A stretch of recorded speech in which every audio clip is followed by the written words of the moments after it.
बिस्मिल्लाहिर्रहमानिर्रहीम। अस्सलामु अलैकुम।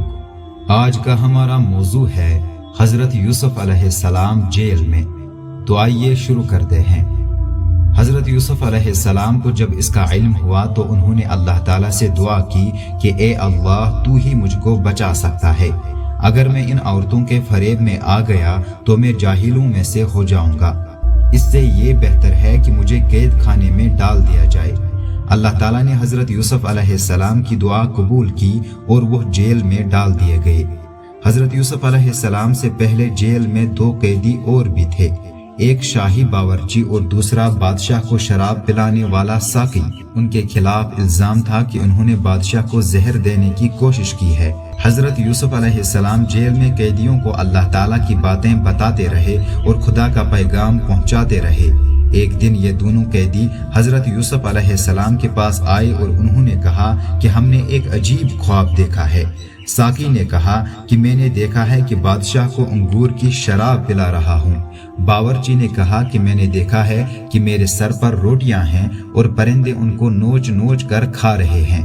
ये ख्वाब बयान करने के बाद उन्होंने हज़रत यूसुफ अलैहिस्सलाम से इसकी ताबीर पूछी। हज़रत यूसुफ अलैहिस्सलाम ने बताया कि साकी तो जेल से छूट जाएगा और फिर बादशाह की मुलाजमत में जाकर उसको शराब पिलाएगा और बावर्ची को सूली पर चढ़ा दिया जाएगा और उसकी लाश को जानवर खाएंगे। ऐसा ही हुआ। अल्लाह ताला ने साकी को रिहा करा दिया और बावर्ची को सूली हो गई। हज़रत यूसुफ अलैहिस्सलाम उनके बाद भी सालों जेल में रहे, लेकिन किसी को उनकी रिहाई का ख्याल न आया। इत्तिफाकन एक मर्तबा मिस्र के बादशाह ने ख्वाब में देखा कि 7 दुबली गायें 7 मोटी गायों को खा रही हैं और 7 हरी और 7 सूखी हुई बालें देखी। बादशाह ने अपने दरबारियों से इसकी ताबीर पूछी, मगर कोई भी सही जवाब न दे सका। इस मौके पर साकी को याद आया कि उसने अपना ख्वाब हज़रत यूसुफ अलैहिस्सलाम से पूछा था और आपका जवाब बिल्कुल सही हुआ था। उसने कहा कि जेल में एक शख्स है जो ख्वाब की सही ताबीर बयान करता है। बादशाह से, जिसको अजीज मिस्र कहते थे, इजाजत लेकर वो जेल गया और हज़रत यूसुफ अलैहिस्सलाम से सारा वाक़या बयान किया। हज़रत यूसुफ अलैहिस्सलाम ने फरमाया कि इस ख्वाब की ताबीर तो ये है कि 7 साल मुल्क में खूब गल्ला पैदा होगा और 7 साल सख्त कहत पड़ेगा और फिर 1 साल आएगा जिसमें खूब बारिश होगी और गल्ला होगा।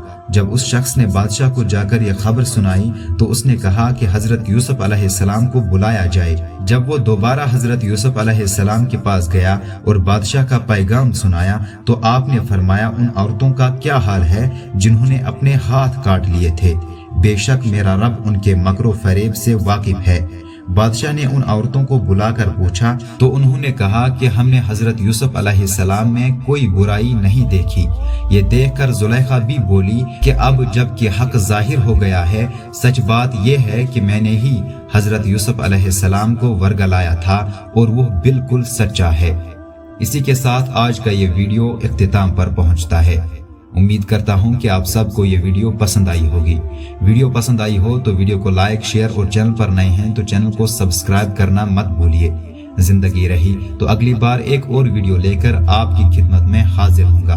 तब तक के लिए अल्लाह निगहबान।